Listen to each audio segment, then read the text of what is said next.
Hello friends, welcome back to my channel agro studies में बहुत बहुत स्वागत है। फ्रेंड्स, आज की इस वीडियो में बात करेंगे इंट्रोडक्टरी एनिमल हस्बेंड्री। जी हाँ friends, introductory animal husbandry BSc second semester. ठीक है, तो इसी के बारे में बात करें। ठीक है, इम्पोर्टेंट क्वेश्चन के बारे में बात करेंगे। ठीक है, तो वीडियो को बिना देरी के स्टार्ट करते हैं। तो पहला हमारा टॉपिक है हमारा role of livestock in the national income. ठीक है, तो भारतीय अर्थव्यवस्था में पशुधन का जो योगदान है, ठीक है, उसी के बारे में देखेंगे। तो वीडियो को स्टार्ट करते हैं। तो सबसे पहले हमारा आता है कृषि में योगदान। ठीक है, ध्यान दीजिएगा। तो सबसे पहले इसके बारे में देख लेते हैं। तो कृषि में जो हमारे यंत्र उंत्र का प्रयोग करते हैं, लेकिन उनके स्थानों पर हम पशुओं का भी प्रयोग करते थे पहले ज़माने में। ठीक है, जैसे हमारा हो गया कि जुताई करने के लिए हमें बैलों का इस्तेमाल करते थे। ठीक है, इसके बाद यदि किसी चीज़ का मतलब वहाँ से ढोकर लाना होता था तो भी हम पशुओं का इस्तेमाल करते थे। और इसके बाद भी जिसे हमारा सिंचाई करनी थी, ठीक है, तो सिंचाई करने के लिए भी हम पशुओं का प्रयोग करते थे। ठीक है, नेक्स्ट हमारा आता है पौष्टिक आहार की प्राप्ति। तो पशुओं से हमें बहुत सारे दुग्ध पदार्थ प्राप्त होते हैं हमें। ठीक है, तो जो दुग्ध पदार्थ हमें प्राप्त होते हैं, ठीक है, ये हमें इससे जो दुग्ध पदार्थ होते हैं, बहुत सारे पदार्थ तैयार किए, जैसे बहुत सारे पौष्टिक आहार वाले चीज़ें तैयार किए, जैसे हमारा पनीर बनाया जाता है। ठीक है, बनाया जाता है, खोवा बनाया जाता है। ठीक है, खोवा बनाया जाता है। तो साथ ही साथ जो दूध होता है, यह पूर्ण आहार भी होता है। ठीक है, तो ये सब आप लिख सकते हैं। नेक्स्ट हमारा आता है जीवांश खाद की प्राप्ति। तो जैसे कि आमतौर पर जानते हैं कि गौ पशुओं से हमें गोबर मिलता है और मूत्र मिलता है, जिसका निर्माण हम क्या करते हैं, एफआईएम बनाने के लिए करते हैं। ठीक है, फार्म यार्ड मैन्यूर बनाने के लिए करते हैं, जिसमें हमारा 0.5% नाइट्रोजन, 0.25% फास्फोरस और 0.5% हमारा पोटास पाया जाता है। ठीक है, तो ये हमारा हो गया, जीवांश खाद की प्राप्ति हो जाती है हमें। इसके साथ ही साथ नेक्स्ट हमारा आता है राष्ट्रीय आय में वृद्धि। तो राष्ट्रीय आय में वृद्धि भी हो जाती है। ठीक है, नेशनल इनकम में हमारी वृद्धि लगभग जो हमारा पशु का योगदान हमारा 20% है। ठीक है, नेशनल इनकम में। नेक्स्ट हमारा आता है कि रोजगार की वृद्धि। तो जो हमारे हमारे जो एनिमल हस्बेंड्री या फिर मतलब समझ लीजिए कि अर्थव्यवस्था में जो हमारे रोजगार का अवसर भी हमारा प्रदान करता है। कौन करता है? हमारा लाइव स्टॉक करता है। ठीक है, नेक्स्ट हमारा आता है विदेशी मुद्रा अर्जित करना। ठीक है, या फिर विदेशी मुद्रा प्राप्ति। तो पशुओं से हमें मतलब पशुओं को बेचने से या फिर मतलब विभिन्न प्रकार से हमें पशुओं से, जैसे भेड़ हो गए, ठीक है, जैसे भेड़ हो गए, बकरी हो गई। ठीक है, अब देखिए भेड़ का हम क्या करते हैं, ऊन पाते हैं। ठीक है, तो ऊन का हम निर्यात भी करेंगे। ठीक है, तो निर्यात हम जब करेंगे तो हमें क्या प्राप्त होगा, हमें विदेशी मुद्रा प्राप्त होगी। ठीक है, जैसे इंडोनेशिया, चाइना में हम मतलब निर्यात करेंगे तब। इसके बाद मांस उत्पादन। तो जैसे हमारी भेड़ का मांस हो गया, ठीक है, बकरी हो गया, मुर्गी हो गया, तो इन सब का मतलब मांस के रूप में प्रयोग करते हैं। नेक्स्ट हमारा आता है अंडा उत्पादन में। तो जो हमारे विभिन्न प्रकार के जो जो हमारे पंछियाँ होती है, ठीक है, समझ लीजिए एनिमल हस्बेंड्री में जितने भी जितने भी पक्षियाँ हैं, जैसे हमारा हो गया मुर्गियाँ, ठीक है, टर्की, बतख, तो इनसे क्या प्राप्त होता है, हमें अंडे प्राप्त होता है। नेक्स्ट हमारा आता है ऊन उत्पादन। तो भेड़ पशु से हमें ऊन प्राप्त होता है। ठीक है, क्या प्राप्त होता है, ऊन प्राप्त होता है। नेक्स्ट हमारा आता है दूध उत्पादन। तो पशुओं से हमें विभिन्न प्रकार के मतलब दूध प्राप्त होते हैं, जैसे गाय से भी दूध प्राप्त होते हैं।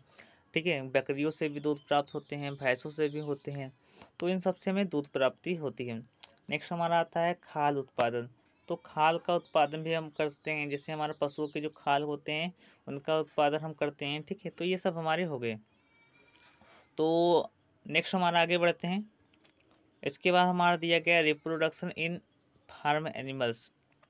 तो रिप्रोडक्शन के बारे में नहीं देखना है। ठीक है, ध्यान दीजिएगा, अभी इसके बारे में आप लोग को बाद में बताऊंगा। ठीक है, अच्छी तरीके से जो इम्पोर्टेंस है बस उसी के बारे में बात करता हूँ। ठीक है, आप लोग जानते हैं। ठीक है,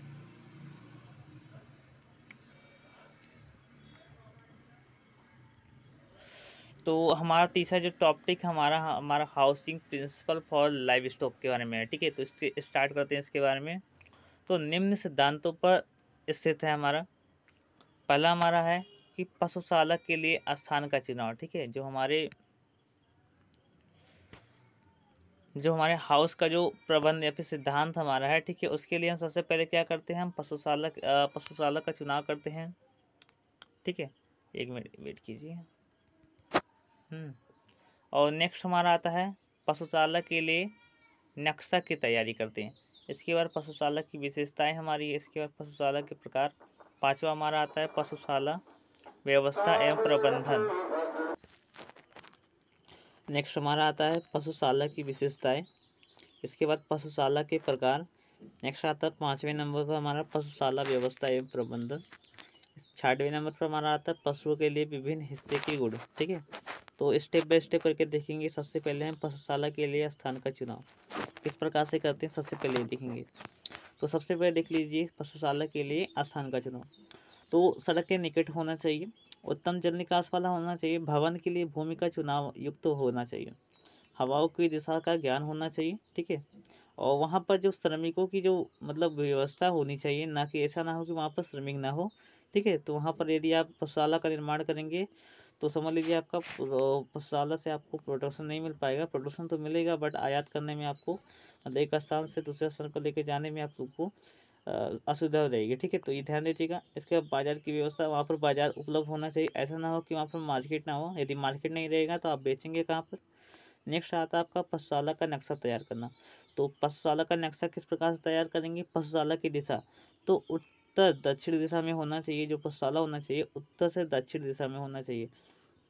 ध्यान दीजिएगा, एक बार देख लीजिए, उत्तर से दक्षिण दिशा में होना चाहिए पशुशाला की दिशा। इसके बाद हमारा वायु की दिशा। तो वायु की दिशा किस प्रकार से होनी चाहिए, उत्तर से दक्षिण ही होना चाहिए, ठीक है। तो मतलब कोई भी वायु चले, ठीक है, अपोजिट ना चले। प्रबंधन का घर, ठीक है, फार्म होने की दूरी।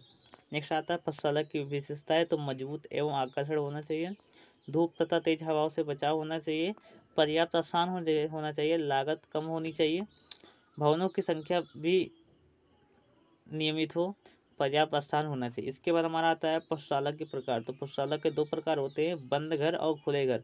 तो हमारे जो बंद घर होते हैं ये थोड़ा अच्छे नहीं होते हैं क्योंकि इसमें प्रकाश का प्रवेश नहीं हो पाता। लेकिन जो हमारे खुले घर होते हैं इसमें प्रकाश का प्रवेश और साथ साथ वायु का जो आवागमन होता है वो अच्छी तरीके से होता है। और इसके जो खुले घर का जो प्रकार है 2 प्रकार के होते हैं। पहला हमारा हो गया एक पंक्ति वाले और दूसरा हमारा हो गया 2 पंक्ति वाले।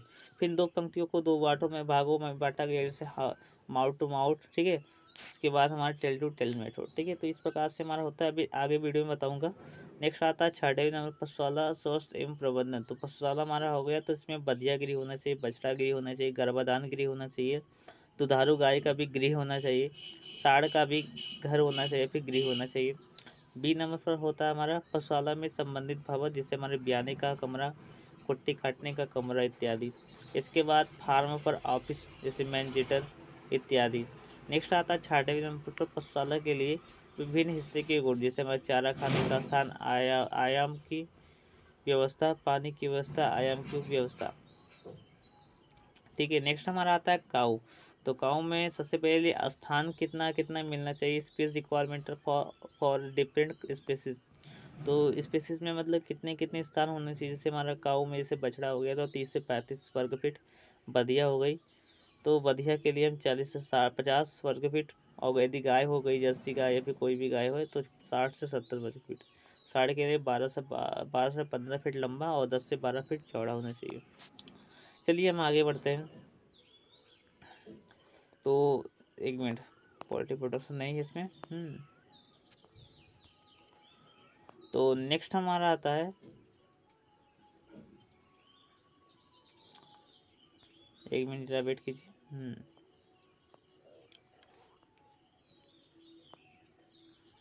नेक्स्ट आता हमारा मैनेजमेंट ऑफ मिल्क काउस। तो इसका मैनेजमेंट देख लेते हैं मिल्क काउस का। तो रहने की व्यवस्था, पर्याप्त स्वच्छ पानी का प्रबंधन, गौशाला की सफाई, व्यायाम की व्यवस्था होनी चाहिए, गायों पर खुरेरा करना चाहिए, गोदोहन की सुविधा होनी चाहिए, ठीक है। और नेक्स्ट हमारा आता है कि गौधन, सॉरी हमारा 7वां नंबर आता है पशु के लिए, पशु के साथ प्रतिदिन नम्रतापूर्वक व्यवहार। इसके बाद 8वां नंबर आता है बीमारी गायों की व्यवस्था। चलिए ठीक है, अब आगे हम बढ़ते हैं।